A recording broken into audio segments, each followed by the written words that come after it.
Señores transportistas y conductores de todo el Perú, hemos terminado una jornada de negociación con aproximadamente 14 puntos beneficiosos para todas las modalidades de transporte. Y se ha conseguido que el día lunes salga una resolución donde garantiza que la mesa de trabajo, que va a ser permanente, va a poder mantenerse para las modalidades como el auto colectivo, el mototaxi.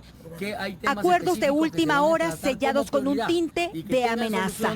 Ese es el mecanismo que usted tiene de presión al gobierno, ¿no? Lanzar un paro, presionar con la paralización. Es un mecanismo que tienen todos los dirigentes gremiales, señorita. E incluso el presidente Castillo, cuando era dirigente gremial, hacía lo mismo. Entonces no me diga que yo hago solo eso. Presiones cargadas de violencia sobre un debilitado gobierno y que finalmente dan frutos, a pesar que la decisión pondría en riesgo la vida, seguridad e integridad de todos los peruanos que transitan por las carreteras del país.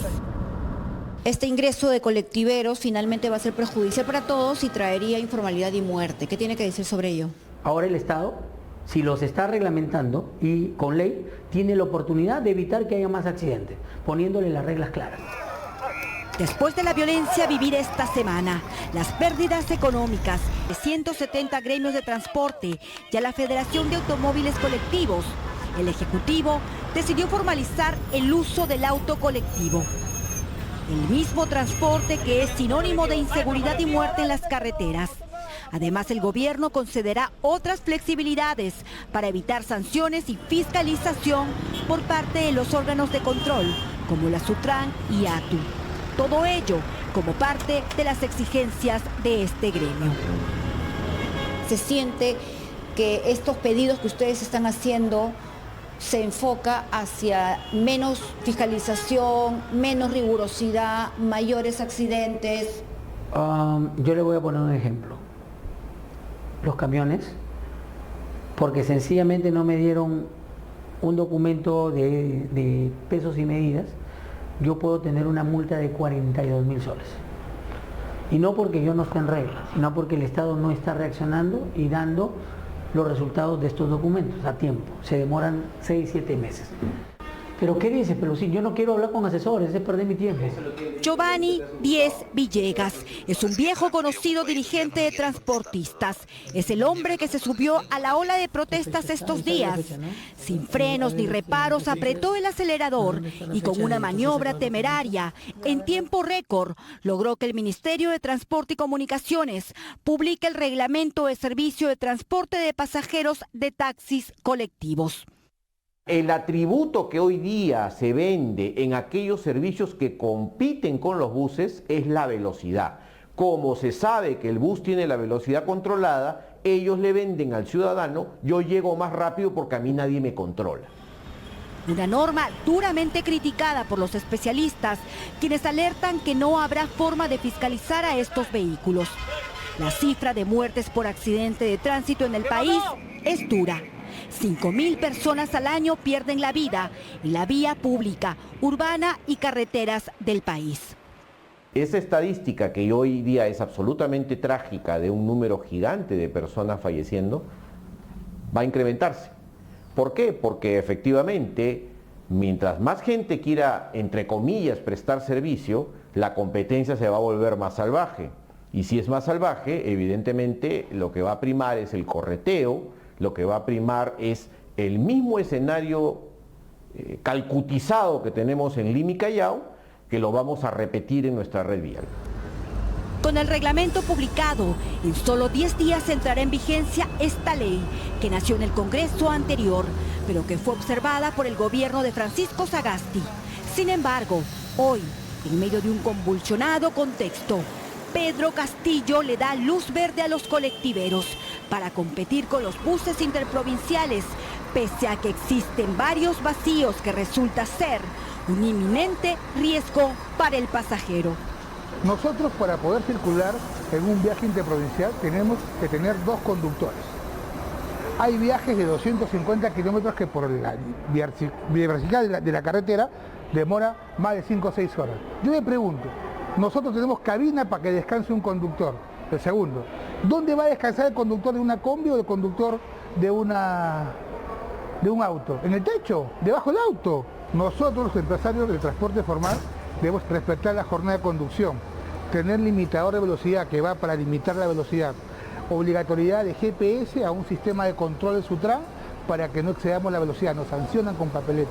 Aparte de eso tenemos a los fiscalizadores, a los cuales nosotros respetamos, no los apedreamos ni los perseguimos o los extorsionamos como sucede con los colectiveros. Y al costado de nosotros no tienen GPS, no tienen limitador. ¿Dónde descansa el conductor de un auto? Imposible, ¿no? Y eso expone ¿a quién? A la población en general. Y ahí va a incrementar los muertos heridos, que es lo que tenemos que luchar. Las normas tienen que ser para evitar accidentes, no para promover accidentes. Otro factor de riesgo de los autos colectivos es la fragilidad de sus carrocerías en las carreteras, pues la ley autoriza que vehículos tipo M1, es decir, de carrocería sedán y station wagon, y los tipo M2, las minivan, brinden este servicio de taxi colectivo por nuestras carreteras. La minivan, hay unos modelos que ni siquiera han pasado exámenes internacionales de seguridad. O sea, por la fragilidad que tiene.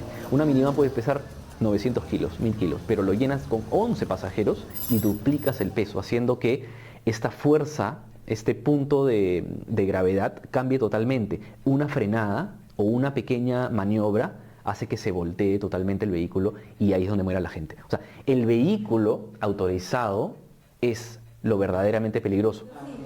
Lo preocupante es que 10 Villegas, con su gremio, buscan que el tránsito de taxis colectivos se legalice también en Lima y Callao. Lima y Callao, todos los días se mueven 22 millones de pasajeros. Se supone que se trajo una reforma del transporte hace 11 años. De esa reforma de transporte, existe en Lima y Callao el sistema integrado. ¿Qué sucede con el sistema integrado? El sistema integrado hasta este momento solamente moviliza 1.9 millones de pasajeros.